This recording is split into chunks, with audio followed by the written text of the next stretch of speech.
देखिए डायनेमिक्स में सबसे पहली हेडिंग हम लोग पढ़ते हैं फोर्स, और ओ लेवल्स की फिजिक्स में जाएं तो फोर्स की डेफिनेशन हम लोग पढ़ते हुए आ रहे हैं कि force is the product of mass and acceleration. ठीक। और मोमेंटम भी एक फिजिकल क्वांटिटी है, और मोमेंटम को बेटा पढ़ते हुए आ रहे हैं मास और वेलोसिटी का प्रोडक्ट। आज देखना चाहते हैं कि मोमेंटम और फोर्स में आपस में क्या कनेक्शन है, what is the relation between force and momentum. तो इस रिलेशन को स्टडी करने के लिए हम अज्यूम कर लेते हैं कि किसी सरफेस पर कोई ऑब्जेक्ट रखा हुआ है। फॉर एग्जांपल ये एक ऑब्जेक्ट है, इस ऑब्जेक्ट का मास m है, इसकी इनिशियल वेलोसिटी u है, और इस पर आपने एक फोर्स एक्सर्ट कर दी।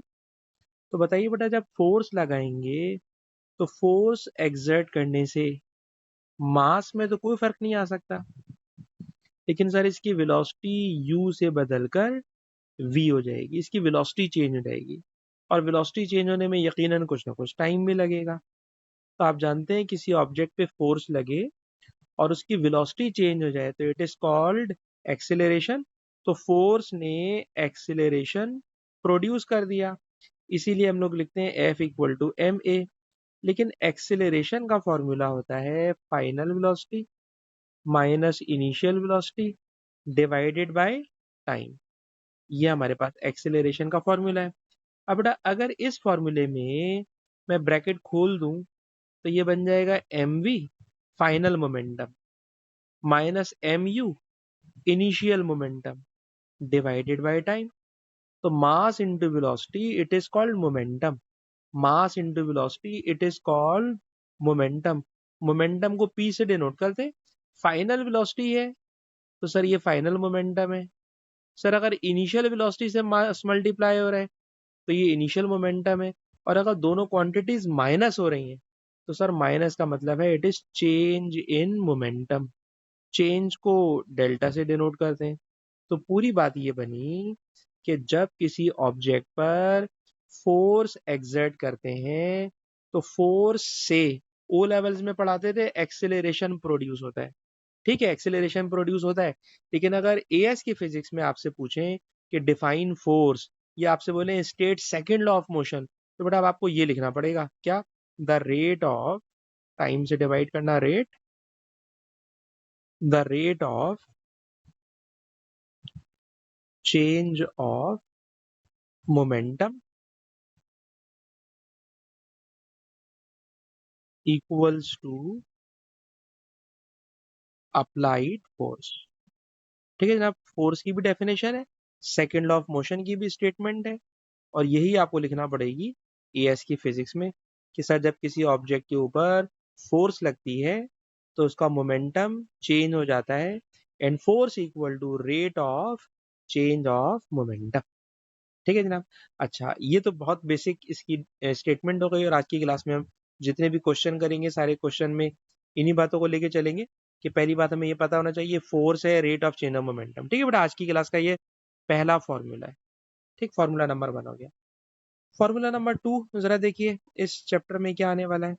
सर अगर किसी ऑब्जेक्ट पर एक से ज्यादा फोर्सेस लग रही हो, फॉर एग्जाम्पल ये एक ऑब्जेक्ट है, इस ऑब्जेक्ट के ऊपर दो फोर्सेस लग रही हैं, एक फोर्स यहां से लग रही है, दूसरी फोर्स यहां से लग रही है।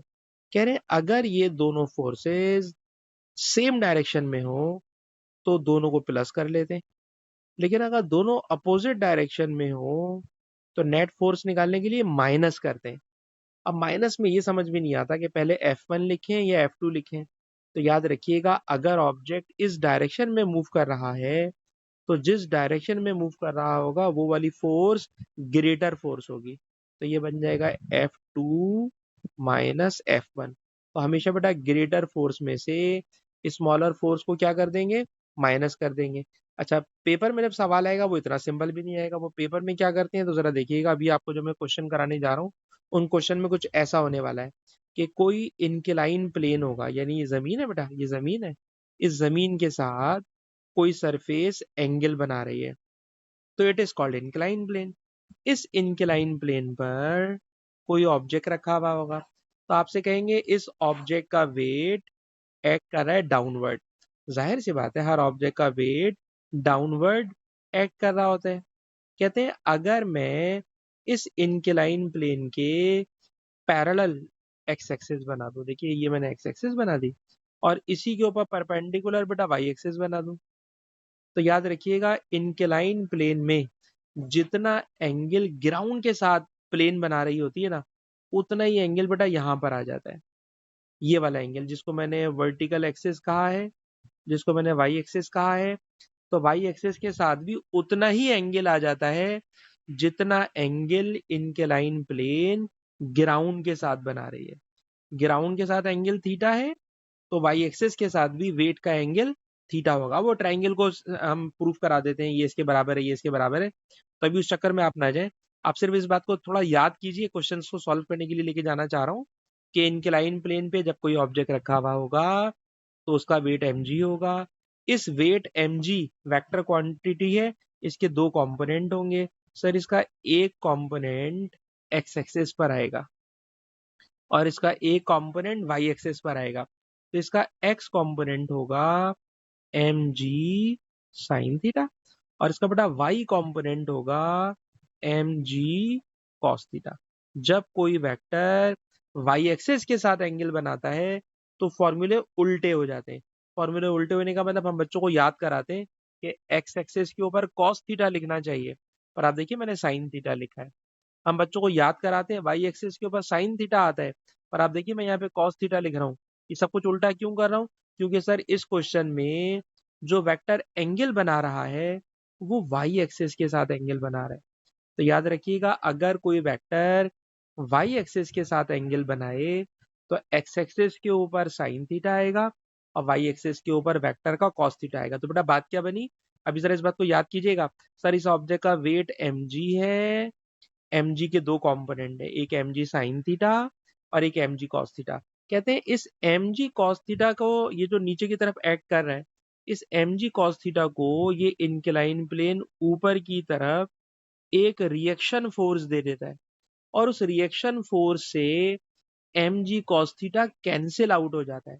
और अगर mg cos theta cancel out हो गया तो बताइए कौन सी फोर्स होगी जो अब इस ऑब्जेक्ट को नीचे की तरफ लेके जा रही है? तो अब आप कहेंगे सर mg तो रिजॉल्व हो चुका दो कंपोनेंट में, mg cos theta mg sin theta.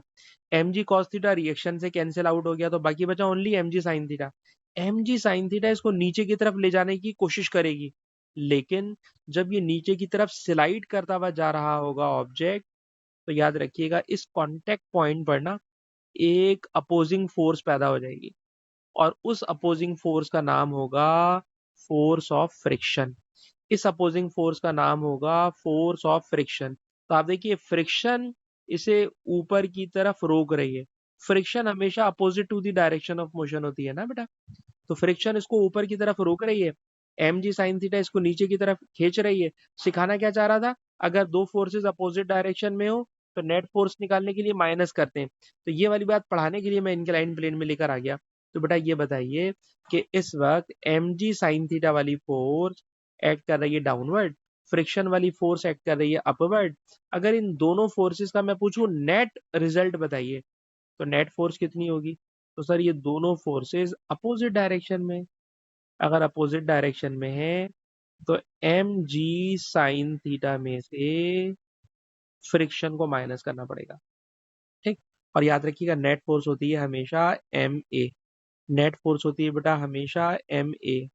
तो ये फॉर्मूला भी अभी जब मैं डायनेमिक्स का चैप्टर पढ़ा रहा हूँ तो वहां पे बहुत ज्यादा यूज होगा, और इस फॉर्मूले को मैं कहूंगा इनक्लाइन प्लेन का फॉर्मूला।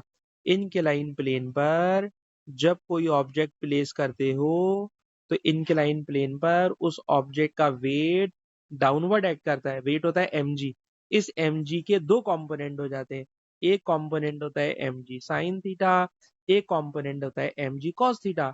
mg cos थीटा तो रिएक्शन से कैंसिल आउट हो जाता है, mg cos थीटा तो रिएक्शन से कैंसिल आउट हो जाता है। तो only force which act downward और जिसकी वजह से ऑब्जेक्ट नीचे की तरफ स्लाइड कर रहा होता है, it is mg sin theta. इस mg sin थीटा को अपोज करती है फ्रिक्शन।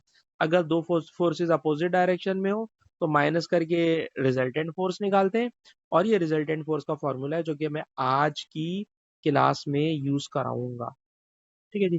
तो अभी बेटा आज की क्लास के अंदर मैं सिर्फ दो फार्मूलों पर आपको लिमिट करने जा रहा हूँ। फॉर्मूला नंबर 1, सर फोर्स होती है rate of change of momentum. It is formula number 1, force होती है rate of change of momentum. और formula number 2, M A is equal to M G sine theta minus friction. हाँ बेटा बोलिए, हाँ बेटा बोलिए बोलिए। आपकी आवाज नहीं आ रही बेटा मुझे।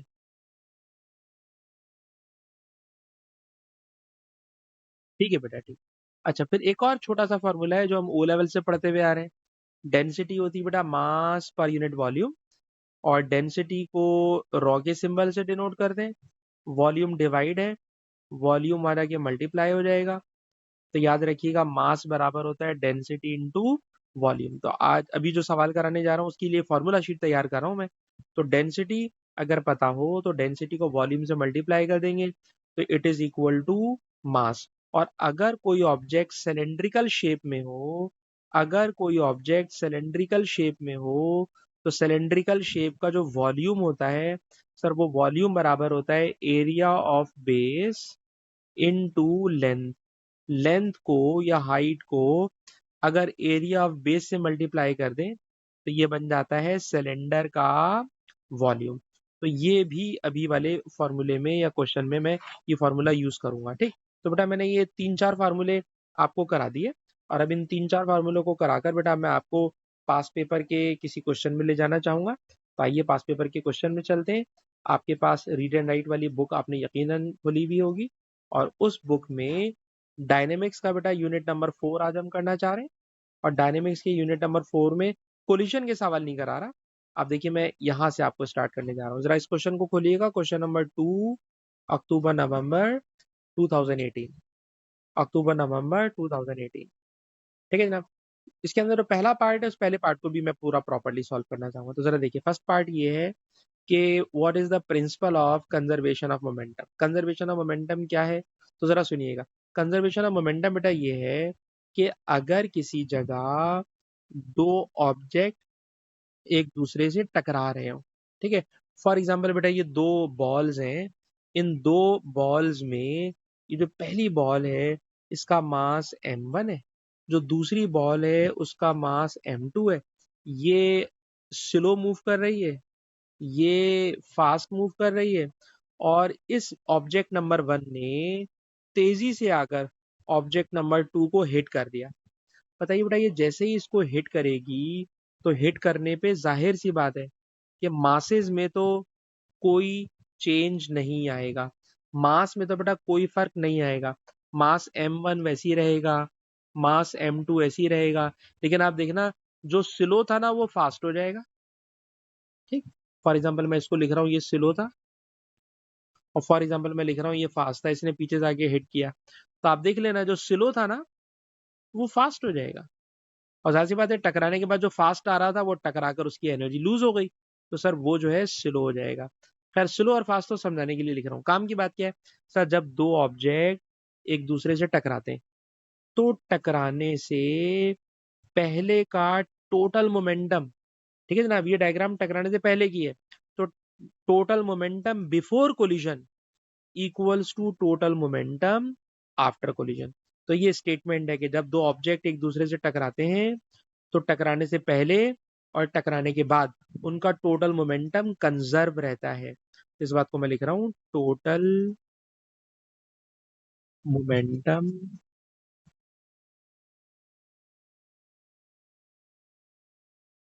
Before collision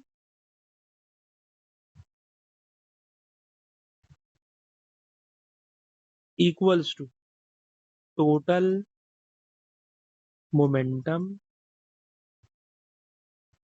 after collision. ठीक। जब दो ऑब्जेक्ट एक दूसरे से टकराएंगे तो बिफोर कोलिजन और after collision momentum will remain conserve. ठीक है, in the absence of any external force. कोई बाहर की फोर्स ना आ रही हो, तो टोटल मोमेंटम बिफोर कोलिजन और total momentum after collision will remain same. अब इसको मैथमेटिकल फॉर्म में भी लिखना चाहता हूँ, तो मैथमेटिकल फॉर्म देखिए। मैथमेटिकल फॉर्म में ये ऑब्जेक्ट ए है, ये ऑब्जेक्ट बी है, ये ऑब्जेक्ट ए है, ये ऑब्जेक्ट बी है। तो बेटा आप मुझे बताएंगे ऑब्जेक्ट ए का मोमेंटम क्या होगा बिफोर कोलिजन? तो मोमेंटम होगा सर मास इनटू वेलोसिटी। अच्छा, ऑब्जेक्ट बी का momentum sir mass into velocity. तो ये हो गया total momentum before collision. After पे आइए, तो ऑब्जेक्ट ए का मोमेंटम होगा m1v1 और ऑब्जेक्ट बी का मोमेंटम होगा m2v2। ठीक है जनाब, तो it is total momentum before collision and it is equal to total momentum after collision, and this statement is known as principle of conservation of momentum. ठीक है जनाब, ये बहुत ज्यादा यूज होगी आगे चल के, तो बस मैंने क्वेश्चन कंप्लीट करने के लिए इसको ले लिया। अब आ जाइए उस पूरी फॉर्मूला शीट पर जो अभी आज की क्लास के लिए मैंने तैयार कराई है आपको। वो फार्मूला शीट क्या है, तो उस फार्मूला शीट को अभी जो मैंने आज की क्लास के शुरू में कराई है, उस क्वेश्चन में मैं अप्लाई करने जा रहा हूँ। क्वेश्चन क्या, जरा क्वेश्चन देखिए सर। क्वेश्चन ये है कि ये एक टॉय कार है और इस टॉय कार में, ठीक है जनाब, एक प्रोपेलर लगा हुआ है, एक पंखा लगा हुआ है। ठीक है जनाब, और जब ये प्रोपेलर चलता है, पंखे के ब्लेड घूमते हैं, तो सर इस पंखे के ब्लेड घूमने से एयर का एक सिलेंडर बनता है। आप देख रहे हैं ये सर एक एयर का सिलेंडर बनता है, और ये जो एयर का सिलेंडर बन रहा है, इस एयर के सिलेंडर को मैंने पूरी सिलेंडर की शक्ल दे दी ताकि मैं आपको समझा सकूं। ठीक है जनाब, तो प्रोपेलर चलने से बेटा एयर का एक सिलेंडर बन रहा है, और जो एयर का सिलेंडर बन रहा है, तो अब जरा क्वेश्चन की वर्डिंग सुन लीजिए। प्रोपेलर चलने से जो एयर का सिलेंडर बन रहा है उसकी वर्डिंग सुनिए। सुनिए, कह रहे हैं डेंसिटी ऑफ एयर इज 1.3। ठीक है जनाब, it is density of air. ये डेंसिटी ऑफ एयर उसने बता दी। ठीक, डेंसिटी बता दी। डेंसिटी बताने के बाद गौर कीजिएगा कि इन्होंने जो पंखे के ब्लेड्स हैं, उन पंखे के ब्लेड्स का उन्होंने रेडियस दिया हुआ है, साइज दिया हुआ है। ठीक है ना, जब पंखे के पर घूमेंगे तो उसका साइज दिया हुआ है, it is the radius of circle. ये जाहिर सी बात है इस वाले सर्किल का क्या बन जाएगा, रेडियस बन जाएगा। तो उन्होंने रेडियस भी दिया हुआ है। ठीक है जनाब, तो सिलेंडर का वॉल्यूम बनता हुआ हमें नजर आ रहा है, डेंसिटी हमें नजर आ रही है। क्वेश्चन में पूछ क्या रहे हैं, तो सर क्वेश्चन में जो बात पूछ रहे हैं जरा सुनिएगा। कह रहे हैं the mass of air is इतना। ठीक है, यानी जो सिलेंडर बन रहा है ना बेटा, एयर का जो सिलेंडर बन रहा है, सवाल है इस एयर के सिलेंडर में एयर का मास कितना है। एयर का बेटा क्या कैलकुलेट करना है, मास कैलकुलेट करना है, और उन्होंने डेंसिटी दी हुई है। तो अभी याद है मैंने ऊपर आपको फार्मूला शीट बना के दिखाई थी कि अगर किसी भी क्वेश्चन में डेंसिटी बता दें, तो डेंसिटी बराबर होती है मास पर यूनिट वॉल्यूम, डिवाइड वाला वॉल्यूम बेटा इधर आकर क्या हो जाएगा, मल्टीप्लाई। तो मास बराबर होगा डेंसिटी इनटू वॉल्यूम। मास को बेटा मैंने m लिखा है जो कि कैलकुलेट करना है। डेंसिटी, सर डेंसिटी का नंबर है 1.3। मैंने बेटा डेंसिटी का नंबर लिख दिया 1.3। अब मुझे चाहिए वॉल्यूम। किस चीज का वॉल्यूम चाहिए सर, ये जो एयर का सिलेंडर बन रहा है ना, इस एयर के सिलेंडर का वॉल्यूम चाहिए। तो बताइए सिलेंडर का वॉल्यूम क्या होता है। सर सिलेंडर का वॉल्यूम होता है area of base into length. Area of base into length. Length को एरिया ऑफ बेस से क्या कर देंगे, मल्टीप्लाई कर देंगे। ठीक है ना, तो ये 1.3 it is the density, pi it is a constant, radius, sir radius है 0.045। बेटा कैलकुलेटर आपको चलाना होगा क्योंकि मैं ऊपर आके बैठा हूँ, मेरे पास कैलकुलेटर नहीं है। तो बेटा रेडियस है 0.045, और लेंथ, लेंथ बेटा कितनी होगी, तो जरा सुनिएगा। वैसे इसमें कैलकुलेटर की जरूरत नहीं पड़ेगी, मेरे ख्याल में सवाल शो दैट है, शो दैट सवाल है। ठीक है, जाने दे। तो डेंसिटी 1.3 है, पाई 3.142 है। रेडियस बेटा मैंने ये वाला लिया है क्योंकि जाहिर सी बात है ये पंखे के ब्लेड का साइज है और यही रेडियस का काम करेगा। लेंथ कितनी होगी, लेंथ, तो जरा लेंथ के बारे में एक मसला सुनिएगा। सर लेंथ के बारे में मसला ये है कि सर ये जो एयर चल रही है ना, सर एयर के चलने की स्पीड है 1.8 मीटर पर सेकेंड। 1.8 मीटर पर सेकेंड, और हमने कैलकुलेशन करनी है in the time interval of 2 second. तो क्वेश्चन में उन्होंने स्पीड बताई हुई है और टाइम बताया हुआ है। तो आपको पता है डिस्टेंस बराबर होता है वेलोसिटी इनटू टाइम। तो एयर जितना डिस्टेंस कवर कर रही है वही इसकी लेंथ का काम कर रहा है। एयर जितना डिस्टेंस कवर कर रही है वो इस एयर के सिलेंडर का लेंथ का काम कर रहा है। स्पीड है बेटा 1.8, टाइम है 2 सेकंड का। 1.8 को बेटा 2 से डिवाइड करोगे तो इट बिकम्स 3.6 मीटर। तो मतलब ये हुआ कि 1.8 मीटर पर सेकंड, एक सेकंड में 1.8 मीटर, तो 2 सेकंड में 3.6 मीटर। तो जो लेंथ है इस सिलेंडर की, एयर का जो सिलेंडर बन रहा है उस एयर के सिलेंडर की लेंथ मैंने वेलोसिटी मल्टीप्लाई टाइम से कैलकुलेट कर ली and it is equal to 3.6 metre. और जब इस 3.6 मीटर से बेटा आप इसको पूरा सॉल्व कीजिएगा तो ये क्वेश्चन मैंने बताया शो दैट का क्वेश्चन है, इसलिए बेफिक्र होकर आप लिखिए। क्लास के बाद भले से कैलकुलेटर से चेक कर लीजिएगा। तो रिजल्ट आएगा 0.03 kg। तो इस क्वेश्चन में उन्होंने डेंसिटी बताकर एयर का मास कैलकुलेट कराया है। क्वेश्चन में उन्होंने बताई हमें डेंसिटी। जब कभी डेंसिटी दें और मास पूछें तो मास बराबर होता है डेंसिटी और वॉल्यूम का प्रोडक्ट। तो डेंसिटी को वॉल्यूम से मल्टीप्लाई करके बेटा मैंने क्या कैलकुलेट कर लिया, मास कैलकुलेट। अच्छा जी, अब तो मास आ गया। मास से आगे चले, अब क्या हो रहा है जरा सुनिएगा। कह रहे हैं जब ये मास यानी इतनी एयर को प्रोपेलर पुश कर रहा है, पीछे की तरफ धक्का दे रहा है, तो क्वेश्चन में कह रहे हैं बताइए इस एयर का कितना मोमेंटम चेंज हो रहा है। एयर का मोमेंटम, एयर का मोमेंटम। तो बताइए मोमेंटम को पी से डिनोट करते हैं। एयर मोमेंटम, मोमेंटम का फॉर्मूला होता है मास इनटू वेलोसिटी। इंक्रीज बोल रहा है तो इसका मतलब है मोमेंटम का चेंज पूछ रहा है। तो बताइए अगर चेंज पूछ रहा है तो चेंज के लिए मास और वेलोसिटी चाहिए।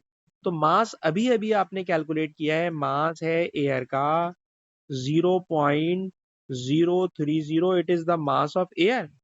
और वेलोसिटी, सर वेलोसिटी एयर की है 1.8 मीटर पर सेकंड। तो वेलोसिटी है 1.8 मीटर पर सेकंड, मास है 0.030 केजी। दोनों को मल्टीप्लाई करोगे तो मोमेंटम आ जाएगा। आप बेटा मुझे बता सकती है मोमेंटम कितना आएगा। 18 3 जा 54, तो 5 और 4 तो आएगा। क्या ना कैलकुलेटर से चला के बता दे तो और अच्छा हो जाएगा। बेटा बताइएगा अगर पॉसिबल है। 0.054, ठीक है। तो it will be the momentum. अब क्वेश्चन में शायद आपको लगे कि सर डेल्टा पी है तो इसके अंदर भी कोई डेल्टा होगा, तो याद रखिएगा एयर की स्पीड कांस्टेंट होती है, मास, इतना मास प्रोपेलर मुसलसल उठा के पीछे फेंक रहा होता है। तो इतना वो मास है जो मुसलसल पीछे की तरफ उठा के फेंक रहा है, मास चेंज हो रहा है। 0.03 kg मास प्रोपेलर उठाता है और पीछे उठा के फेंक देता है। खैर डेल्टा को छोड़े, मास into velocity it is called momentum. तो मास शो दैट था, वेलोसिटी दी भी थी, हमने मोमेंटम निकाल लिया। और जब मोमेंटम आ गया तो बेटा आप मुझे बताएंगे फोर्स पूछ रहे हैं, फोर्स।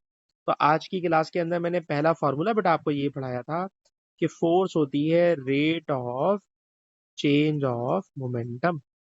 तो बताइए चेंज ऑफ मोमेंटम, मोमेंटम का चेंज अभी अभी आपने निकाला है 0.054, it is the change in momentum. नीचे लिखा हुआ है टाइम, और टाइम अगर आप याद करें तो सर ये पूरा का पूरा सवाल 2 सेकंड के टाइम पे चल रहा है। जो भी हम वर्किंग कर रहे हैं बेटा 2 सेकंड के टाइम पे कर रहे हैं। और जब आप इसको 2 सेकंड से डिवाइड करोगे, 2 से डिवाइड करोगे तो ये नंबर आ जाएगा 0.027 न्यूटन। 0.027 न्यूटन, ठीक है जनाब। तो ये फोर्स आ गई। अच्छा बेटा जब फोर्स आ गई तो फोर्स आने के बाद कह रहे हैं कि अब अगर मैं आपसे कहूं कि किस तरह Newton third law of motion को आप अप्लाई कर सकते हो to the movement of air by propeller, ठीक है जनाब। आपने क्या लगाना है, Newton third law of motion apply करना है। और इस Newton third law of motion को किसके साथ कनेक्ट करना है, प्रोपेलर की मूवमेंट और एयर की मूवमेंट, ठीक है। इन दोनों को एक दूसरे के साथ कनेक्ट करना है। कैसे कनेक्ट करेंगे तो गौर से सुनिएगा। सर जब प्रोपेलर चलता है, ठीक है ना, जब प्रोपेलर चलता है तो प्रोपेलर घूमकर एयर को पीछे की तरफ पुश करता है, एयर को पीछे की तरफ पुश करता है। तो एयर को पीछे की तरफ पुश करना, एयर को पुश करना, it is action, it is action. इसका रिएक्शन क्या होता है, सर इसका रिएक्शन ये होता है कि जो एयर होती है ना, सर वो एयर एक फोर्स एक्सर्ट करती है फॉरवर्ड डायरेक्शन में प्रोपेलर पे, और अब फॉरवर्ड डायरेक्शन में प्रोपेलर पे फोर्स लगती है, तो प्रोपेलर टॉय कार में लगा हुआ है, तो टॉय कार आगे भागना शुरू कर देती है। तो टॉय कार जो मूव कर रही है फॉरवर्ड, तो अगर मैं आपसे पूछूं कि प्रोपेलर घूमने से टॉय कार कैसे आगे पीछे मूव कर रही है, तो पूरी सीक्वेंस क्या बनेगी कि sir propeller is pushing air backward, bracket में लिखेंगे it is action, the air push propeller in forward direction, it is reaction. As propeller is connected with toy car, so toy car begins to move in forward direction. तो toy car का आगे की तरफ move करना, it is the reaction of air, जो air reaction exert करती है, उस रिएक्शन की वजह से टॉय कार आगे भागने लगती है। अच्छा जी, लास्ट पार्ट है बेटा, कह रहे हैं जनाब जब प्रोपेलर पर एयर की फोर्स लग रही है तो प्रोपेलर की वजह से टॉय कार आगे भागना चाह रही है, लेकिन इतनी देर से इन्होंने ब्रेक लगाए हुए थे, ठीक है ना, कार के अंदर इन्होंने क्या लगाए हुए थे जनाब, ब्रेक लगाए हुए थे। अब कह रहे हैं कि हम उन ब्रेक्स को रिलीज करने जा रहे हैं, यानी पहले ब्रेक लगे हुए थे and now we are going to release the brake, brake को रिलीज कर रहे हैं।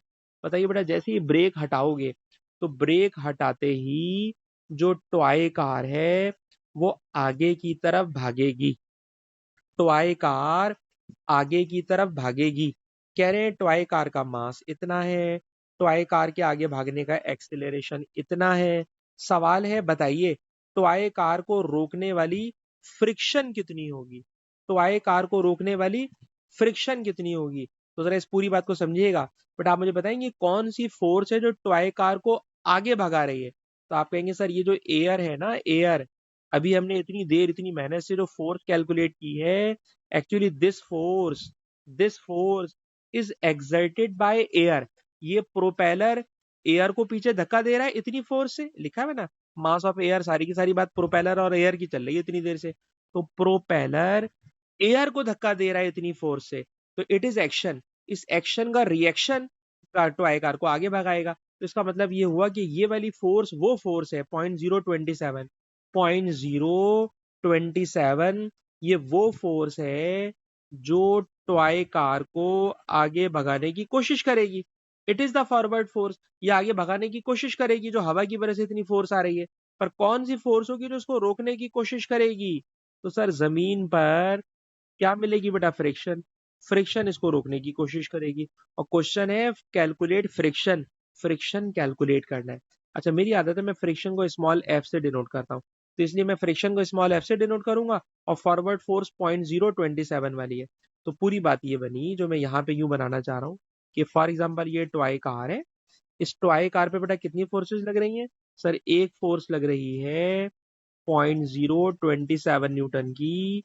ये फोर्स कौन लगा रहा है, सर ये फोर्स प्रोपेलर ने एयर पे लगाई, एयर ने टॉय कार पे लगाई, तो ये तो आप समझ लो कि प्रोपेलर की फोर्स है, तो ये इसको आगे की तरफ फोर्स पुश कर रही है। कौन सी फोर्स इसको रोक रही है, सर इसको फ्रिक्शन रोकने की कोशिश कर रही है, फ्रिक्शन इसको रोकने की कोशिश कर रही है, एंड प्रोपेलर फोर्स इसको आगे भगाने की कोशिश कर रही है। अब अगर बेटा मैं आपसे पूछूं कि नेट फोर्स का फॉर्मूला क्या होता है, तो बेटा आज की क्लास के शुरू में मैंने पढ़ाया कि हम देखते हैं कि दोनों फोर्सेस की डायरेक्शन क्या है। अगर दोनों फोर्सेस अपोजिट डायरेक्शन में है, तो दोनों को माइनस करते हैं, दोनों सेम डायरेक्शन में होती तो प्लस करते। तो ड्राइविंग फोर्स या प्रोपेलर की फोर्स 0.027 है, 0.027 प्रोपेलर की फोर्स है। फ्रिक्शन की फोर्स आपने कैलकुलेट करना है, और हमेशा नेट फोर्स की जगह लिखा करो एम ए, हमेशा नेट फोर्स की जगह लिखोगे एम ए।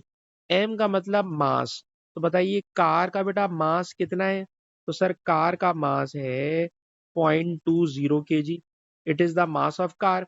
एक्सेलरेशन कितना है, सर एक्सेलरेशन है 0.075, और आपने फ्रिक्शन बेटा कैलकुलेट करना है, ठीक।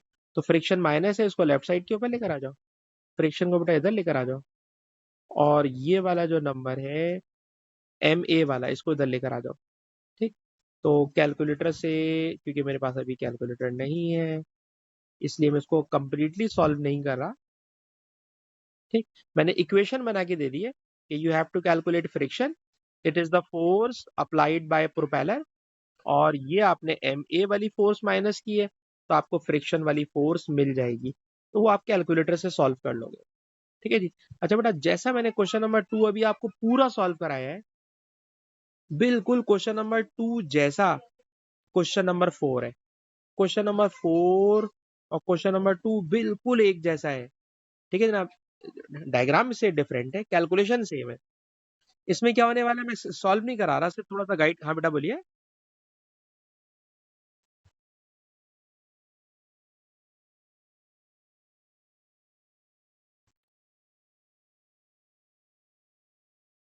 चले कोई बात नहीं, चले कोई बात नहीं, कैलकुलेशन तो आप कैलकुलेटर से खुद से भी सही कर लेंगे।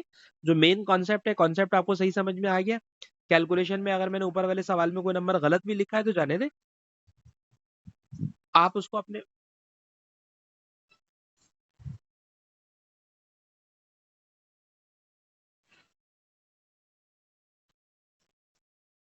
ठीक है जी, ठीक है।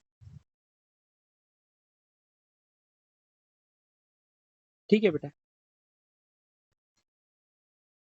अच्छा बेटा, मैं क्वेश्चन नंबर 4 कराना चाहता हूँ। क्वेश्चन नंबर 4 में देखिए, क्वेश्चन नंबर 4 में पानी है, पानी की डेंसिटी बता रहे हैं, और ये जो पानी है बेटा, ये पानी एक ट्यूब के अंदर भरा हुआ है, और इस ट्यूब में से ये पानी इस नोजल में से बाहर रिलीज होता है। जब ये बाहर रिलीज होता है तो रिलीज होने वाले पानी को, जो पानी रिलीज होगा इस नोजल में से, ठीक है जनाब, इस रिलीज होने वाले पानी को मैं यहाँ पर बड़ा करके दिखा रहा हूँ। ठीक है जनाब, ये वो पानी का शेप बना रहा हूँ जो इस नोजल में से पानी रिलीज होगा। ठीक, और अगर आप इसकी भी शेप देखें तो इसकी भी शेप आपको सिलेंड्रिकल नजर आ रही है। ठीक है जनाब, और इसके अंदर भी आप देखिएगा बिल्कुल वही क्वेश्चन है, इसलिए मैं रिपीट नहीं करूंगा। क्वेश्चन के अंदर पहले मास पूछ रहे हैं। अब बेटा अगर मास पूछ रहे हैं तो आपको पता होगा मास बराबर होता है डेंसिटी इंटू वॉल्यूम। ठीक है जनाब, डेंसिटी भी उन्होंने दी हुई होगी, ये रही डेंसिटी। ठीक, वॉल्यूम के लिए एरिया, एरिया भी दिया हुआ है इन्होंने, एरिया तो नहीं दिया, रेडियस दिया हुआ है। ठीक, और रेडियस अगर दिया हुआ है तो रेडियस का मतलब है इसमें भी पाई आर स्क्वायर लगाओगे, और आर स्क्वायर को मैं थोड़ा सा सॉल्व करके दिखाना चाह रहा हूँ क्योंकि वो क्वेश्चन मिलीमीटर में, तो कभी भी मिलीमीटर में हो तो -3 लिखते हैं, तो 7.5 मिलीमीटर स्क्वायर एरिया हो गया, पाई आर स्क्वायर। और लेंथ, लेंथ के लिए इस क्वेश्चन में भी वही बात है कि स्पीड 13 मीटर पर सेकेंड है, और हम 0.20 सेकेंड के लिए काम कर रहे हैं, तो ये 13 मल्टीप्लाई 0.20 सेकेंड होगा। तो बेटा सारी वैल्यूज दी हुई हैं क्वेश्चन में, पानी की डेंसिटी भी दी हुई है, दैट इज 1000, पाई कांस्टेंट है, एरिया के लिए पाई आर स्क्वायर, लेंथ आपके सामने। और जब आप पूरा सॉल्व कर लोगे तो क्वेश्चन क्योंकि शो दैट है, इसलिए आराम से इसका रिजल्ट 0.46 kg आ जाएगा। और यहाँ के बाद से मुझे रुक जाना चाहिए क्योंकि मैं आपसे कह रहा हूँ क्वेश्चन नंबर 2 और क्वेश्चन नंबर 4 बिल्कुल एक जैसा है। तो ये मैं आपको होमवर्क देना चाहूंगा क्योंकि इसके अंदर कोई नई बात नहीं आएगी, आप ये आराम से क्वेश्चन कर सकते हैं। ठीक है ना, इस पूरे पूरे क्वेश्चन को आपने खुद से करना है। ठीक है जी। अच्छा, इसके अलावा जो मैंने एक और क्वेश्चन इसी टॉपिक से रिलेटेड रखा हुआ है जो आपके साथ कराना चाहता हूँ, वो ये वाला क्वेश्चन है। जरा इस वाले क्वेश्चन को देखिएगा, इट इज क्वेश्चन नंबर 9। ठीक है जी, ये जो क्वेश्चन नंबर 9 है ये मई जून 2017 के पेपर में। ठीक, इस क्वेश्चन में पहले पूछ रहे हैं state to conditions of equilibrium. ठीक, तो कंडीशन ऑफ इक्विलिब्रियम बड़ी आसान सी है, इसलिए मैं ऑल्दो कि ये इस चैप्टर का सवाल नहीं है, लेकिन 2 मिनट लगेंगे इसको समझने में, तो मेरे ख्याल में इसको समझ लिया जाए। जरा सुनना बेटा, इक्विलिब्रियम का मतलब होता है एक्सेलरेशन का जीरो होना। If a body has no acceleration then it is said to be in equilibrium. अगर किसी ऑब्जेक्ट में एक्सेलरेशन नहीं है तो वो ऑब्जेक्ट इक्विलिब्रियम में है। तो क्वेश्चन ये है कि इक्विलिब्रियम में हम किसी ऑब्जेक्ट को किस तरह ला सकते हैं, या एक्सेलरेशन को किस तरह जीरो कर सकते हैं। तो गौर से सुनिएगा, कहते हैं अगर किसी ऑब्जेक्ट पर जितनी फोर्सेस लग रही हो, तमाम फोर्सेस का sum, if net force is zero, if net force is zero, अगर सारी फोर्सेस का सम जीरो हो तो बॉडी इक्विलिब्रियम में होगी। और इसको यूं भी लिखते हैं, sum of forces should be equal to zero. अगर सारी फोर्सेस का सम जीरो होगा तो बॉडी इक्विलिब्रियम में होगी। It is called first condition. और सेकंड कंडीशन क्या है? सर सेकंड कंडीशन ये, if the sum of all movement is zero. तो जो turning effect of force O levels में पढ़ते थे उसी की बात करें। If the sum of all turning effect of forces if the net movement is zero. ठीक। और मूवमेंट को ना ए लेवल्स की फिजिक्स में ये लोग टॉर्क कहने लगेंगे। तो हम कह सकते हैं कि if the net torque is zero then object is in equilibrium. तो ये दो बातों को बेटा याद कर लीजिए कि अगर नेट फोर्स जीरो होगी तो ऑब्जेक्ट इक्विलिब्रियम में होगा, और अगर नेट मूवमेंट जीरो होगा तब भी ऑब्जेक्ट इक्विलिब्रियम में होगा। तो ये अगले चैप्टर का टॉपिक है, पर आसान है, में आप कर सकते हैं। ठीक।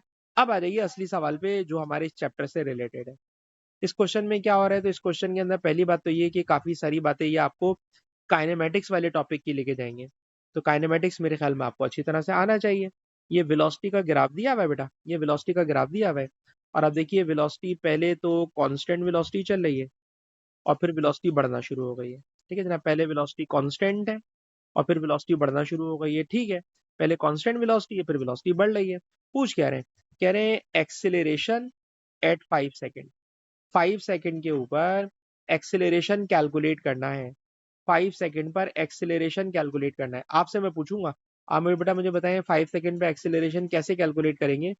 5 सेकेंड बेटा ये वाला नंबर है और इस पर वो आपसे एक्सेलरेशन पूछना चाहते हैं। तो बेटा काइनेमेटिक्स में पढ़ाते हैं कि सर कभी भी एक्सेलरेशन निकालना हो ना और वेलोसिटी टाइम का ग्राफ दिया हुआ हो तो आप इस वाले ग्राफ का ग्रेडियंट निकाल लें। ठीक है ना? तो जो इस वेलोसिटी टाइम का ग्रेडियंट होगा वो आपको क्या बता देगा बेटा? एक्सेलरेशन बता देगा। ठीक। तो ग्रेडियंट निकाल के भी एक्सेलरेशन निकाल सकते हैं या कोई से दो पॉइंट ले लें और उसमें वेलोसिटी वाली वैल्यूज पुट करके सॉल्व कर लें। लेकिन मेरे ख्याल में ज्यादा बेहतर ये है कि अगर कभी भी ग्राफ दिया हुआ हो तो ग्राफ का ग्रेडियंट से क्या निकालोगे बेटा? एक्सेलरेशन। तो मैं ग्रेडियंट निकालना तो आपको नहीं सिखाऊंगा और इस क्वेश्चन में शो दैट है, तो इसलिए हमें ये फायदा उठाना चाहिए कि आप इसका ग्रेडियंट निकालेंगे खुद से और ग्रेडियंट आ जाएगा बेटा 1.4 मीटर पर सेकेंड स्क्वायर। आगे चले। कह रहे हैं कैलकुलेट द टोटल डिस्टेंस 0 से 7 सेकेंड तक। टोटल डिस्टेंस निकालना है। तो कभी भी डिस्टेंस निकालना हो और वेलोसिटी का ग्राफ दिया हुआ हो तो क्या बेटा आप हमें बता सकते हैं कि किस तरह से हम डिस्टेंस कैलकुलेट कर सकते हैं? फर्स्ट 7 सेकेंड तक का, फर्स्ट 7 सेकेंड तक का डिस्टेंस कैलकुलेट कर। जी बेटा, ये 6 है, ये 7 है। हाँ बेटा बोले बोले।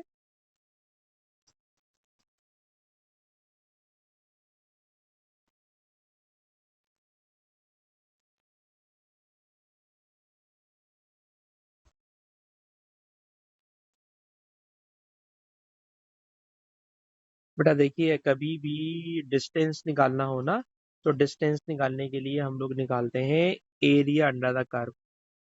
तो इस कर्व के अंदर का क्या निकालेंगे? एरिया निकालेंगे बेटा।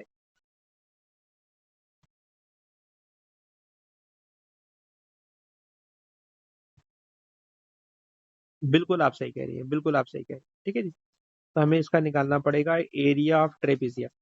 ठीक। और एरिया ऑफ ट्रेपेजियम कैसे निकालते हैं? तो एरिया ऑफ ट्रेपेजियम के लिए एक फार्मूला होता है, sum of parallel sides half sum of parallel sides into altitude. ठीक। और इसमें याद रखिएगा ये वाली साइड इस वाली साइड के पैरेलल है, तो इन दोनों साइड्स को क्या ले लीजिएगा? Parallel sides.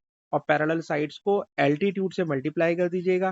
तो एल्टीट्यूड से मल्टीप्लाई करके आपको क्या मिल जाएगा? एरिया मिल जाएगा। ठीक है जनाब। तो आपने एरिया बेटा कैलकुलेट करना है और जो एरिया आएगा वो एरिया आपको बेटा क्या बता देगा? डिस्टेंस बता देगा। ठीक है ना? अब एरिया से आप डिस्टेंस निकालेंगे और आगे चलिए। कह रहे हैं calculate change in kinetic energy. कितनी काइनेटिक एनर्जी चेंज हुई है? काइनेटिक एनर्जी का चेंज। तो काइनेटिक एनर्जी की चेंज के लिए मुझे चाहिए स्पीड्स। तो बेटा जरा मुझे देख के बताइए इसकी स्पीड, अभी इस वाली स्पीड को क्या पढ़ेंगे आप? इस वाली स्पीड को क्या पढ़ेंगे? तो सर आप इसको पढ़ेंगे 4.2, 4.4, 4.6। इसकी स्पीड 4.6 थी। ठीक है। और जब 7 सेकेंड के ऊपर हम लोग पहुंच गए थे, ये 7 सेकेंड वाला टाइम था, तो 7 सेकेंड के ऊपर स्पीड कितनी हो गई थी? तो जरा बेटा इस स्पीड को भी देखिएगा, ये 8 है, 8, 8.2, 8.4, 8.6, 8.8, ये 8.8 है, ठीक है ना। तो ये वाली जो लाइन है ये 8.8 है, ये वाली जो लाइन है ये 4.6 है। ये मैं इसलिए भी कहना चाह रहा हूँ कि जब ये दो लाइनें आपको मिल जाएंगी ना, तो ये सम ऑफ पैरेलल साइड्स में 4.6 और 8.8 आ जाएगा, और एल्टीट्यूड में 7 सेकंड आ जाएगा। तो ये आपको एरिया ऑफ ट्रेपेजियम सॉल्व करने में भी हेल्प करेगा। खैर, अभी हमने बेटा क्या कैलकुलेट करना है, काइनेटिक एनर्जी। तो काइनेटिक एनर्जी का फॉर्मूला होता है sir half M velocity square, और वेलोसिटी इसके अंदर दो है, एक फाइनल वेलोसिटी और एक इनिशियल वेलोसिटी। बताइए बेटा, फाइनल वेलोसिटी अभी अभी मैं आपको दिखाकर आया हूँ सर, फाइनल वेलोसिटी है 8.8 और इनिशियल वेलोसिटी है 4.6। तो 4.6 और 8.8 ले लीजिएगा। इसके अलावा इसने बंदे का मास बताया हुआ होगा, मास है 95 केजी, ठीक है जी। तो बंदे का जो मास है वो मास है 95 केजी। तो बताइए बेटा, मैंने मास भी आपके लिए लिख दिया 95 केजी, ठीक। मास हो गया 95 KG, final velocity 8.8, initial velocity 4.6। इस फार्मूले में रखोगे तो बेटा आपको मिल जाएगी काइनेटिक एनर्जी का चेंज, ठीक। तो ईमानदारी की बात है, यहाँ तक सारे काम बिल्कुल आसान थे, इसलिए मैंने ज्यादा समझाने में मेहनत नहीं की, आपको सिर्फ फार्मूले बताएं कि भाई ये लगेगा, फार्मूला पुट करेंगे और सॉल्व कर लेंगे। मेरे ख्याल में समझाने वाला इसका लास्ट पार्ट है। अब वो लास्ट पार्ट समझाने वाला क्या है, तो लास्ट पार्ट को समझाने के लिए मुझे डायग्राम पे चलना पड़ेगा। डायग्राम में अगर हम आ जाए तो बेटा जरा ये बताइए, ये जो पैराग्लाइडर है, ये पैराग्लाइडर एक स्ट्रिंग से इसने अपने आप को बांधा हुआ है, और उसके साथ एक पैराशूट भी लगा हुआ है। अच्छा जी, ये बताइए, अगर मैं आपसे पूछूं, बताइए इस पर कितनी फोर्सेस एक्ट कर रही हैं, तो आप कहेंगे सर इस बंदे का अपना वेट एक्ट करेगा डाउनवर्ड, ठीक, number one. Number two, sir इस स्ट्रिंग में टेंशन आएगी, ये टेंशन आ गई, ठीक, ये टेंशन आ गई, स्ट्रिंग के अंदर ये टेंशन आ गई। पर मैंने टेंशन का एरो जानबूझ के गलत बनाया है, क्योंकि बच्चों को अक्सर लगता है कि टेंशन ऐसा होगा। भाई याद रखिएगा, टेंशन के लिए रूल है कि हमेशा टेंशन की जो डायरेक्शन होती है ना बेटा, वो हमेशा टूवर्ड्स द सपोर्ट होती है, टूवर्ड्स द सपोर्ट होती है। अब आप देखिए इस पूरे के पूरे सिस्टम का अगर हम देखें तो it is the supporting point. तो जो सपोर्ट होगी ना, हमेशा टेंशन की डायरेक्शन टूवर्ड्स द सपोर्ट होगी। तो खुद बताइए, अगर टेंशन इस तरफ आ रही है तो सर इस टेंशन के दो कंपोनेंट होंगे, एक कंपोनेंट इसका वर्टिकल कंपोनेंट होगा और एक इसका हॉरिजॉन्टल कंपोनेंट होगा। तो वेक्टर में बेटा पढ़ाते हैं, एक हॉरिजॉन्टल कंपोनेंट होता है, एक वर्टिकल कंपोनेंट होता है। और समझाना ही चाह रहा हूँ कि वर्टिकल कंपोनेंट भी नीचे की तरफ है और वेट भी नीचे की तरफ है। तो बताइए, ये दोनों फोर्सेस तो नीचे की तरफ एक्ट कर रही हैं, टेंशन का वर्टिकल भी नीचे और वेट भी नीचे। लेकिन अगर ये बंदा यहाँ पे रुका हुआ है, हवा में इस जगह पे रुका हुआ है, तो यकीनन एयर ने इसे ऊपर की तरफ कोई वर्टिकल लिफ्ट दिया हुआ है, कोई ना कोई वर्टिकल फोर्स ऊपर है जो टेंशन के वर्टिकल को भी काउंटर कर रही है और बंदे के वेट को भी काउंटर कर रही है। तो क्वेश्चन की अगर वर्डिंग पढ़े तो अब आपको ये बात समझ में आ जाएगी। बेटा क्वेश्चन की वर्डिंग ये है, कह रहे हैं जनाब tension in the wire is 280 Newton, हमने बात मान ली। कह रहे हैं calculate vertical lift force F supporting P, vertical lift force support P पर एक वर्टिकल लिफ्ट फोर्स है, वो वर्टिकल लिफ्ट फोर्स कैलकुलेट करनी है। तो पी पर ये वाला पॉइंट पी है, इस वाले पॉइंट पी पर there is a vertical lift force F जो कि ऊपर की तरफ एक्ट कर रही है, तो वो कैलकुलेट करनी है, पर मैं इसको यहीं पे कैलकुलेट करना चाह रहा हूँ। बताइए बेटा, ये फोर्स ऊपर है और ये किस किस को काउंटर कर रही है, किस किस को बैलेंस कर रही है, सर वेट को और टेंशन के वर्टिकल कंपोनेंट को बैलेंस कर रही है, ठीक। वेट कितना है, तो सर वेट का फॉर्मूला होता है एम जी, बंदे का मास 95 था, जी ये रहा, तो ये बन गया एम जी।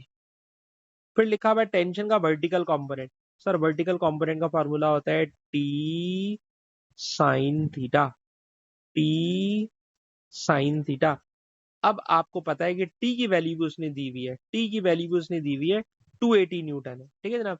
तो सारी की सारी वैल्यूज दी हुई हैं, आप टी की जगह 280 न्यूटन रखोगे, सारी वैल्यूज दी हुई है, मेरे पास तो कैलकुलेटर अभी है नहीं, तो आप सॉल्व करोगे तो आपको वर्टिकल लिफ्ट का रिजल्ट भी मिल जाएगा। आपको बेटा वर्टिकल लिफ्ट का रिजल्ट भी मिल जाएगा। तो कहना क्या चाह रहा हूँ बेटा कि इस बंदे पर कितनी फोर्सेस लग रही हैं? सर इसका अपना वेट नीचे एक्ट कर रहा है, टेंशन नीचे एक्ट कर रही है, पर टेंशन के दो कंपोनेंट हैं, एक वर्टिकल और एक हॉरिजॉन्टल। तो vertical acting downward, weight acting downward, दोनों को बैलेंस कर रही है upward force that is capital F. और इस कैपिटल एफ को आप इस फॉर्मूले से कैलकुलेटर में वैल्यूज डाल के यकीनन सॉल्व कर लोगे। अच्छा जी, उसके बाद बेटा लास्ट पार्ट है the force are due to air resistance in horizontal direction.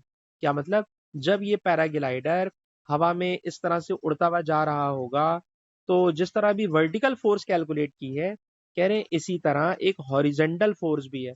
और वो जो हॉरिजेंटल फोर्स है वो भी कैलकुलेट करनी है, उसका उसने कोई नाम रखा नहीं है, तो उस हॉरिजेंटल फोर्स को मैं एच एफ लिख रहा हूँ। एच एफ का मतलब है हॉरिजेंटल फोर्स। वो हॉरिजेंटल फोर्स भी मैंने कैलकुलेट करनी है। तो बताइए बेटा, ये जो हॉरिजेंटल फोर्स होगी वो कौन सी फोर्स होगी हॉरिजेंटल? तो इसका आंसर ये है कि सर ये बंदा इस तरफ जा रहा है, इस डायरेक्शन में जा रहा है। सर अब इस डायरेक्शन में जा रहा है ना, तो पक्की बात है कि सर पीछे की तरफ हॉरिजेंटल फोर्स एयर की फ्रिक्शन होगी, एयर की रेजिस्टेंस होगी। तो air resistance is the horizontal force, air resistance is the horizontal force. और बताइए इस हॉरिजेंटल फोर्स को कौन काउंटर कर रहा है? तो इसका आंसर ये है कि सर टेंशन का एच कंपोनेंट इसको आगे भगा रहा है, टेंशन का एच कंपोनेंट इसको आगे भगा रहा है। तो टेंशन का एच इसको आगे भगा रहा है और हॉरिजेंटल फोर्स इसको रोक रही है। तो horizontal force is equals to tension का हॉरिजेंटल कंपोनेंट। और आपको पता है हॉरिजेंटल कंपोनेंट का बेटा फॉर्मूला होता है टी कॉस थीटा। ठीक है ना? टी की वैल्यू दी हुई है 280, तो 280 कॉस 25 करोगे तो उससे आपको इसकी हॉरिजेंटल फोर्स भी मिल जाएगी। ठीक, तो वर्टिकल फोर्स और हॉरिजेंटल फोर्स, ये जी सवाल मैंने आपके सामने सॉल्व कम किया है कि आपको काम ज्यादा पकड़ा है, तो बेटा ये सवाल भी आपने करना है। ठीक, अच्छा उसके बाद अगर और पढ़ना चाहते हैं तो एक और सवाल करें। ठीक है, एक और सवाल देखते हैं बेटा। ये एक और क्वेश्चन है, इसके अंदर भी कोलिजन नहीं है। अभी मैं सिर्फ उन सवालों को अवॉइड कर रहा हूँ इस यूनिट में जिसमें कोलिजन आ रहा है, क्योंकि कल वाली क्लास में सारे सवाल कोलिजन के कराऊंगा। ठीक है, तो अभी सिर्फ वो सवाल करा रहा हूँ जिसमें कोलिजन नहीं आ रहा। ठीक, तो क्वेश्चन नंबर 11 देखिए बेटा। क्वेश्चन नंबर 11 में पहले बोल रहे हैं डिफाइन एक्सेलरेशन। तो बचपन से पढ़ते हुए आ रहे हैं rate of change of velocity is called acceleration. मैं वो कराने में इंटरेस्टेड नहीं हूँ। अच्छा जी, अब आ रही है इस क्वेश्चन के अंदर। क्वेश्चन के अंदर क्या कह रहे हैं, जरा क्वेश्चन सुनिएगा। क्वेश्चन ये है कि एक आदमी, ठीक है जनाब, टोबोगन में अभी रेस्ट में ठीक, और ऊपर से नीचे आ रहा है। जब ऊपर से नीचे आ रहा है तो आप देख रहे हैं ये इनक्लाइन प्लेन वाला टॉपिक बनता जा रहा है। इनक्लाइन प्लेन वाला, अभी मैंने आपको थोड़ी देर पहले क्लास के शुरू में इनक्लाइन प्लेन का भी फॉर्मूला कराया था, और मैंने दिमाग बना लिया था कि मैं अभी कौन कौन से क्वेश्चन कराऊंगा, तो उसी से रिलेटेड मैंने आपको सारे के सारे फॉर्मूले दिखा दिए थे। तो उसी में से बेटा ये एक क्वेश्चन है, एक बंदा है टोबोगन में ऊपर से नीचे आ रहा है, और जब नीचे आ रहा है तो कैलकुलेट क्या करना है, तो गौर से सुनिएगा। कहते हैं the slope A B makes angle 40 degree. सही बात है, एंगल 40 डिग्री का बन रहा है। ठीक, अच्छा जी, हॉरिजेंटल के साथ 40 डिग्री का एंगल बना रहा है। ठीक, द मैन एंड टोबोगन है कंबाइंड मास, दोनों का कंबाइंड मास 95 kg है। The man starts from rest, constant acceleration between A and B. The man takes 19 second to reach B, 19 second उसको लगे बी तक पहुंचने में, and his speed is 36 metre per second at B. ये तो बहुत ही आसान सा सवाल हो गया कि जब ये ऊपर से आ रहा था तो इसकी इनिशियल वेलोसिटी थी 0, और जब ये बी पर पहुंच गया तो इसकी वेलोसिटी हो गई 36 मीटर पर सेकंड। ये दिया भाई 36 मीटर पर सेकंड। ए पर वेलोसिटी 0, बी पर velocity 36 metre per second. Time कितना लग रहा है? सर टाइम लग रहा है 19 सेकंड। टाइम लग रहा है 19 सेकंड। एक्सेलरेशन कैलकुलेट करना है। एक्सेलरेशन का फॉर्मूला होता है final velocity initial velocity divided by time. Final velocity 36 है, इनिशियल वेलोसिटी 0 है, टाइम 19 है, डिवाइड करोगे तो एक्सेलरेशन आ जाएगा। ठीक, उसके बाद कह रहे हैं show that distance from A to B is 340 metre. Distance पूछ रहे हैं, 340 मीटर का डिस्टेंस होगा। ठीक है जनाब, डिस्टेंस 340 मीटर का डिस्टेंस होगा। कैसे डिस्टेंस प्रूफ करें? तो सर डिस्टेंस का फॉर्मूला होता है U T plus half A T square. ठीक है जनाब, इनिशियल वेलोसिटी 0 है, क्योंकि ऊपर से आ रहा है, इनिशियल वेलोसिटी 0 है। तो बाकी बचा half A T square times 19 second square है, और एक्सेलरेशन आपके पास यहाँ से आया हुआ होगा। मैंने इसको भी फ्रैक्शन की फॉर्म में लिख दिया क्योंकि मेरे पास कैलकुलेटर नहीं है। तो जनाब जो एक्सेलरेशन ये आया हुआ था 36/19, ये बेटा मैंने एक्सेलरेशन लिख दिया, टाइम 19 स्क्वायर हो गया। सॉल्व करोगे तो बेटा ए से लेकर बी तक का डिस्टेंस आ जाएगा। एक्सेलरेशन आ गया, डिस्टेंस आ गया। अब कहने for the man moving from A to B calculate change in kinetic energy. तो सर काइनेटिक एनर्जी का फॉर्मूला होता है हाफ एम वी स्क्वायर। ठीक, बंदे का और पूरे सिस्टम का टोटल मास 95 kg है। वेलोसिटी, वेलोसिटी सर इनिशियल में 0 थी, फाइनल में 36 हो गई थी। तो इनिशियल 0 है तो इनिशियल की तो बात ही ना करें, फाइनल 36 है, उस 36 स्क्वायर से आप सॉल्व कर लोगे तो काइनेटिक एनर्जी आ जाएगी। लेकिन बेटा इस वाली काइनेटिक एनर्जी की मुझे ज़रूरत पड़ेगी क्योंकि इसमें एक मुझे इशू नज़र आ रहा है नीचे जाके। हाँ, आप मुझे बताइएगा सॉल्व करके बेटा क्या रिजल्ट आ रहा है।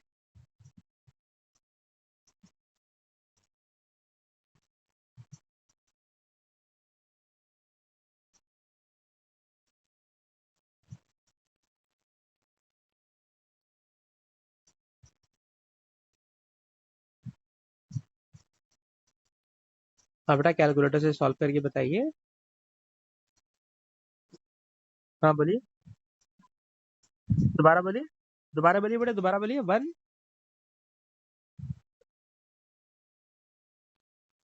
अच्छा बेटा आपकी आवाज़ बिलीव मी मैं पकड़ ही नहीं सकता, इसलिए मैं पूरी कोशिश मैंने कर ली है। ठीक, तो बेटा जो नंबर आएगा आप इसको यहाँ लिख लीजिएगा, ठीक है बेटा। अच्छा अब हमें कैलकुलेट करना है। हाँ हाँ बोले बोले।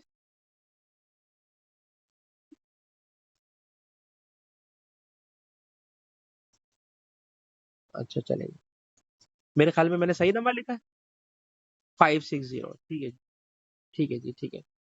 अरे जनाब 61560। और ये मनाइल ने बहुत हमारे लिए एफर्ट करके ये नंबर बताया है, लेकिन सिस्टम की वजह से बेटा आवाज़ नहीं आ रही, इसमें आपका कोई कसूर नहीं है बेटा। अच्छा नेक्स्ट हेडिंग है हमारे पास change in potential energy. Potential energy calculate करना। पोटेंशियल एनर्जी क्या सर, फार्मूला तो एम जी एच होता है, पर याद रखिएगा कि एम जी एच में, अच्छा एम जी एच में मुझे डिस्टेंस भी ये वाला चाहिए होगा क्योंकि इसके बगैर, अच्छा डिस्टेंस तो उसने दिया हुआ है 340 है, 340 डिस्टेंस है। ठीक है ना, तो 340 बेटा ये वाला डिस्टेंस है, 340 मीटर ये वाला डिस्टेंस है। और अगर 340 मीटर बेटा ये वाला डिस्टेंस है, तो अब अगर आपसे बेटा मैं ये कहूँ कि मैं एक राइट एंगल ट्राइंगल बना रहा हूँ, ठीक, तो आप देखिएगा ये बन गई मेरे लिए राइट एंगल ट्राइंगल। और इस राइट एंगल ट्राइंगल में ये थीटा मेरे पास 40 डिग्री है, and it is the height, ये हाइट है। ठीक है ना, अब ये हाइट मैंने कैलकुलेट करनी है और मुझे ये 90 डिग्री के सामने वाला हाइपोटेन्यूज पता है।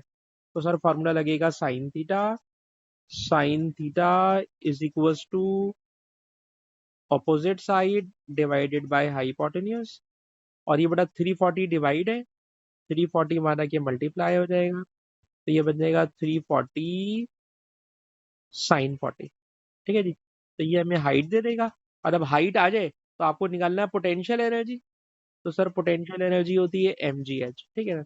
मास, सर मास था 95 kg पूरे सिस्टम का, मास था 95, जी था 9.8, हाइट 340 साइन 40। और बेटा आपसे हमें एफर्ट कराना पड़ेगी कि बता सकेंगे कि कितनी पोटेंशियल एनर्जी आ रही है बेटा।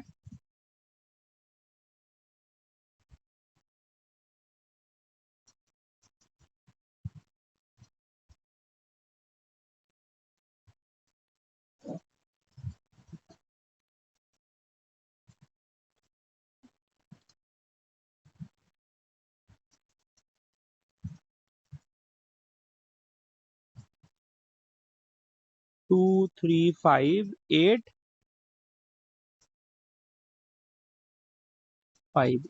ठीक है जनाब, तो ये आपने मुझे बताई कि ये पोटेंशियल एनर्जी आ रही है। ठीक है जी, अरे अब आपके पास ये वाली पोटेंशियल एनर्जी आ गई, तो कहते हैं जब कोई ऑब्जेक्ट ऊपर से नीचे आ रहा है तो काइनेटिक एनर्जी और पोटेंशियल एनर्जी बिल्कुल बराबर होना चाहिए। काइनेटिक एनर्जी और पोटेंशियल एनर्जी, भाई एक एनर्जी का लॉस हो रहा है, दूसरी एनर्जी का गेन हो रहा है, तो ये दोनों एनर्जीज बिल्कुल बराबर आना चाहिए। तो ये नंबर आपने मुझे बताया है 235858। और ये वाला नंबर आपने ऊपर वाला मुझे जो बताया हुआ है ये छोटा है, ये नंबर बड़ा है। इन दोनों में कोई एक सही है, कोई एक गलत है। ठीक है बेटा, कोई एक नंबर गलत है। तो 36 मल्टीप्लाई 36 मल्टीप्लाई 95 डिवाइडेड बाय 2, तो रिजल्ट आ रहा है 61560। पहला वाला आपका सही था, पिछला वाला आंसर बेटा आपका सही था। आपने इसके अंदर कोई गड़बड़ कर दी है, और इस गड़बड़ को मैं सही नहीं कर पाऊंगा क्योंकि इसके अंदर है साइन 40। इसके लिए तो साइंटिफिक कैलकुलेटर चाहिए।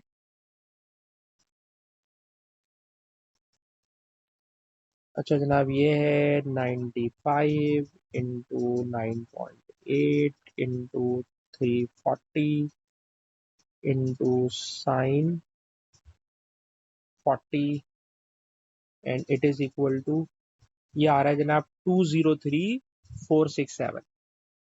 ठीक है जी, ये नंबर आ रहा है, ये नंबर आ रहा है जनाब 203 और 467। ठीक है जी। तो अब आप देख लीजिए, पोटेंशियल एनर्जी और काइनेटिक एनर्जी, ठीक, दोनों बराबर नहीं आ रही। और बेटा अगर दोनों बराबर नहीं आ रही, ठीक है, वरना ऐसे होता है ना बेटा, कोई ऑब्जेक्ट ऊपर से नीचे आ रहा है तो एक एनर्जी का लॉस हो रहा होगा, दूसरी एनर्जी का गेन हो रहा होगा। ठीक, तो इसमें पोटेंशियल एनर्जी थी 203467, और ये सारी की सारी पोटेंशियल एनर्जी किस में चली जाना चाहिए, काइनेटिक एनर्जी में। लेकिन आप देख लीजिए, काइनेटिक एनर्जी का नंबर बहुत छोटा आ रहा है और पोटेंशियल एनर्जी का नंबर बहुत बड़ा आ रहा है। दोनों बराबर नहीं आ रहे, वरना कंजर्वेशन ऑफ एनर्जी कहती है कि एक एनर्जी लूज हो रही है, दूसरी एनर्जी गेन हो रही है, तो पोटेंशियल और काइनेटिक एनर्जी बराबर होना चाहिए। पर पोटेंशियल एनर्जी का नंबर बहुत बड़ा है, काइनेटिक एनर्जी का नंबर बहुत छोटा है। इसका मतलब है कि कुछ ना कुछ एनर्जी जाया हो रही है वर्क अगेंस्ट फ्रिक्शन में। कुछ ना कुछ एनर्जी जाया हो रही है वर्क अगेंस्ट फ्रिक्शन में। ठीक, और क्वेश्चन भी बेटा यही, आप पढ़िए क्वेश्चन के नेक्स्ट पार्ट के अंदर आपसे कह रहे हैं कि आपने फ्रिक्शन कैलकुलेट करना है। फ्रिक्शन बेटा कैलकुलेट करना है, कैसे फ्रिक्शन कैलकुलेट करें? तो बताइए बेटा, ये नंबर प्लस है सर, ये नंबर हमारा क्या माइनस हो जाएगा, तो मैं इसमें से माइनस कर रहा हूँ। तो ये बेटा मैंने माइनस कर दिया, माइनस वाला बेटा मैंने नंबर लिखा है 61560। और जब बेटा मैंने माइनस किया तो माइनस करके नंबर आ रहा है, माइनस करके नंबर आ रहा है 141908। ठीक, अच्छा, it is equal to work against friction, it is equal to work against friction, और वर्क का फार्मूला होता है force into displacement, force into displacement. अब आपको पता है डिस्प्लेसमेंट इसने कितना कवर किया था ऊपर से नीचे तक आने में? सर ए से बी तक नीचे आने में 340 मीटर का डिस्टेंस कवर किया था, 340। तो जो नंबर आया हुआ है इसको 340 से डिवाइड कर दीजिए। जब बेटा मैं इसको 340 से डिवाइड करता हूँ तो रिजल्ट आता है, फ्रिक्शन का रिजल्ट आता है 420 न्यूटन। फ्रिक्शन का रिजल्ट आता है बेटा 420 न्यूटन। तो बेटा जो उसमें बात समझाना चाह रहा हूँ, जरा बात को दोबारा समझिएगा कि जब ये टोपोगन से ऊपर से नीचे आ रहा था तो नीचे आते वक्त क्वेश्चन के पहले पार्ट में एक्सेलरेशन बड़ा आसान सा नंबर था।